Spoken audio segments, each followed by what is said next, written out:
नमस्कार। आज हम एक बहुत ही प्रभावशाली किताब पर थोड़ी गहराई से बात करने वाले हैं। नेपोलियन हिल की सोचो और अमीर बनो। हाँ, नमस्कार।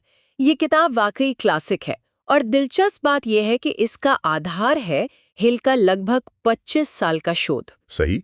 उन्होंने हेनरी फोर्ड, थॉमस एडिसन जैसे कई सफल लोगों का अध्ययन किया था ना। बिल्कुल। और उसी अध्ययन से उन्होंने कुछ सिद्धांत निकाले। तो आज हम उन्हीं कुछ मुख्य विचारों और इसके पीछे के दर्शन को समझने की कोशिश करेंगे। ठीक है। तो जैसा आपने कहा, ये सिर्फ पैसा कमाने के बारे में नहीं है। नहीं, बिल्कुल नहीं। ये किताब असल में समझाती है कि सच्ची अमीरी या कहिए कामयाबी हमारी सोच, हमारे विश्वास और हमारी मेहनत से कैसे जुड़ी है। ये एक तरह का जीवन दर्शन है। जीवन दर्शन। तो ये महज अमीर कैसे बने वाली गाइड से काफी अलग हुई। हाँ। इसका असली मकसद क्या है फिर? देखिए, इसका असली मकसद है हमारी सोच को बदलने की प्रक्रिया को समझाना। हिल का मानना था कि हमारी जो बाहरी दुनिया है वो हमारे अंदर के विचारों का ही आईना है। अच्छा। हाँ, किताब में सफलता के 13 सिद्धांत दिए हैं। ये सिद्धांत एक तरह से इसी मानसिक बदलाव को लाने के तरीके हैं। 13 सिद्धांत। ठीक है, तो आज हम कुछ खास सिद्धांतों पर ही फोकस करेंगे, है ना? हाँ, सभी पर बात करना तो मुश्किल होगा। कुछ मुख्य सिद्धांतों को लेते हैं। तो शुरुआत कहाँ से होती है? पहला कदम क्या है? शुरुआत होती है इच्छा से, डिजायर। पर ये कोई ऐसी वैसी इच्छा नहीं। हिल इसे एक धधकती हुई बहुत तीव्र इच्छा कहते हैं। एक जुनून? जुनून मतलब सिर्फ चाहना काफी नहीं है। नहीं, वो कहते हैं कि ये इच्छा इतनी प्रबल होनी चाहिए कि वो आपको हर पल प्रेरित करे, आपको चैन से बैठने ना दे। यही किसी भी बड़ी उपलब्धि का शुरुआती बिंदु है। ठीक है। मान लीजिए इच्छा बहुत प्रबल है, जुनून भी है, पर कई बार रास्ते में मुश्किलें आती हैं, शक होता है। हाँ, बिल्कुल होता है। लगता है कि शायद ये मुझसे नहीं हो पाएगा। सही कहा। और यहीं पर दूसरा महत्वपूर्ण सिद्धांत आता है, विश्वास, फेथ। मतलब अपने लक्ष्य पर और खुद की काबिलियत पर अटूट भरोसा रखना। लेकिन ये भरोसा कैसे बनाए रखें, खासकर जब चीजें मुश्किल लग रही हों? यहीं पर हिल आत्मसंकेतन यानी ऑटो सजेशन की बात करते हैं। मतलब अपने मन को लगातार सकारात्मक विचारों से भरना, अपने लक्ष्य को हासिल करते हुए देखना, महसूस करना। अच्छा, जैसे विजुअलाइजेशन। हाँ, कुछ वैसा ही। ये एक तरह से अपने अवचेतन मन को प्रोग्राम करना है ताकि शक और डर की जगह विश्वास ले ले। इच्छा और विश्वास ये दोनों साथ साथ चलते हैं। ये दिलचस्प है कि विश्वास को भी सक्रिय रूप से पोषित करना पड़ता है, अपने आप नहीं आता। बिल्कुल, इसे लगातार मजबूत करना होता है। ठीक है। इच्छा हो गई, विश्वास भी आ गया, इसके बाद ज्ञान की बात आती होगी। हाँ, ज्ञान जरूरी है, लेकिन हिल यहाँ विशेष ज्ञान यानी स्पेशलाइज्ड नॉलेज पर जोर देते हैं। विशेष ज्ञान, सामान्य ज्ञान से अलग। हाँ, उनका मतलब है कि आपको अपने चुने हुए क्षेत्र का गहरा प्रैक्टिकल ज्ञान हासिल करना होगा।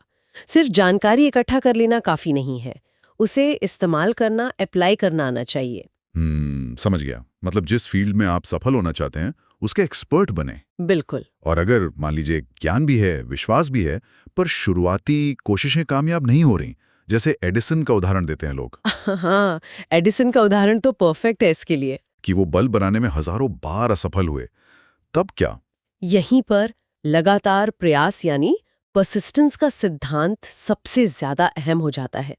हिल कहते हैं कि ज्यादातर लोग इसलिए असफल होते हैं क्योंकि वो बहुत जल्दी हार मान लेते हैं।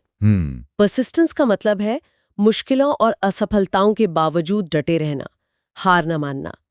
इसे इच्छा शक्ति और आदत का मिश्रण समझिए। तो एडिसन की सफलता का राज उनकी लगन ही थी। निश्चित रूप से बिना दृढ़ता के वो तीव्र इच्छा और विश्वास भी शायद अधूरे रह जाते। तो ये सारे सिद्धांत एक तरह से जुड़े हुए हैं, एक के बाद एक। हाँ, ये एक दूसरे को मजबूत करते। एक और सिद्धांत है जिसका जिक्र मैंने काफी सुना है, मास्टरमाइंड समूह। इसका क्या मतलब है और ये क्यों जरूरी है? मास्टरमाइंड, हाँ, ये बहुत महत्वपूर्ण कॉन्सेप्ट है। इसका मतलब है अपने जैसे सोचने वाले, प्रेरित और सहायक लोगों का एक समूह बनाना। ये लोग मिलकर विचार विमर्श करते हैं, एक दूसरे की मदद करते हैं, योजना बनाते हैं। हिल मानते थे कि जब दो या दो से ज्यादा दिमाग एक साथ मिलकर किसी लक्ष्य के लिए काम करते हैं तो एक तीसरी अदृश्य शक्ति पैदा होती है, वही है मास्टरमाइंड। तो ये सिर्फ नेटवर्किंग नहीं है? नहीं, उससे कहीं ज्यादा। ये आपके विश्वास को तब सहारा देता है जब आप कमजोर महसूस कर रहे हों। ये आपको नए आइडियाज देता है, आपकी योजनाओं को बेहतर बनाने में मदद करता है। एक तरह का सामूहिक दिमाग समझिए, जो अकेले सोचने से कहीं ज्यादा ताकतवर होता है। अच्छा, तो ये सारे सिद्धांत मिलकर क्या ये कहा जा सकता है कि ये एक तरह की मानसिक रीप्रोग्रामिंग है? हाँ, आप बिल्कुल सही समझ रहे हैं। मूल मंत्र यही है, अपनी सोच को बदलना, उसे नियंत्रित करना, उसे सही दिशा देना, ताकि आपकी बाहरी हकीकत बदल सके। ये सुनने में जितना सीधा लगता है उतना आसान नहीं होगा शायद। बिल्कुल नहीं। इसमें अनुशासन लगता है, लगातार अभ्यास लगता है। ये कोई रातों रात होने वाला जादू नहीं है। तो फिर ये किताब किन लोगों के लिए सबसे ज्यादा उपयोगी है? किन्हें इसे जरूर पढ़ना चाहिए? देखिए, मेरे ख्याल से ये उन सभी के लिए है जो जीवन में कुछ बड़ा करना चाहते हैं, चाहे वो बिजनेस हो, कोई कला हो या कोई और लक्ष्य। खासकर उनके लिए जिनके पास सपने तो हैं पर उन्हें सही रास्ता नहीं मिल रहा, या जो लोग बार बार असफल होकर थोड़ा निराश हो गए हैं, अपना आत्मविश्वास खो रहे हैं।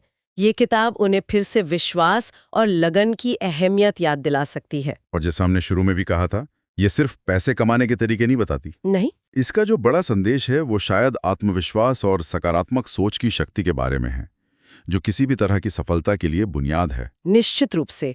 अंत में सोचो और अमीर बनो, यही शक्तिशाली विचार हमारे सामने रखती है कि आपकी सोच ही आपकी हकीकत को आकार देती है, आपकी डेस्टिनी बनाती है। जिस चीज को आप पूरी शिद्दत से चाहते हैं, जिस पर आपको अटूट विश्वास है और जिसके लिए आप लगातार मेहनत करने को तैयार हैं, वो हकीकत बन सकती है। ये वाकई एक गहरा विचार है। इस पूरी चर्चा के बाद एक बात मेरे मन में आ रही है। हाँ, बताइए। नेपोलियन हिल ने मास्टरमाइंड समूह पर इतना जोर दिया, तो क्या हमें ये नहीं सोचना चाहिए कि हमारे अपने रोजमर्रा के जीवन में हमारे आसपास के लोग, हमारा अपना अनौपचारिक मास्टरमाइंड समूह, वो हमारी सोच और हमारी सफलता की संभावनाओं को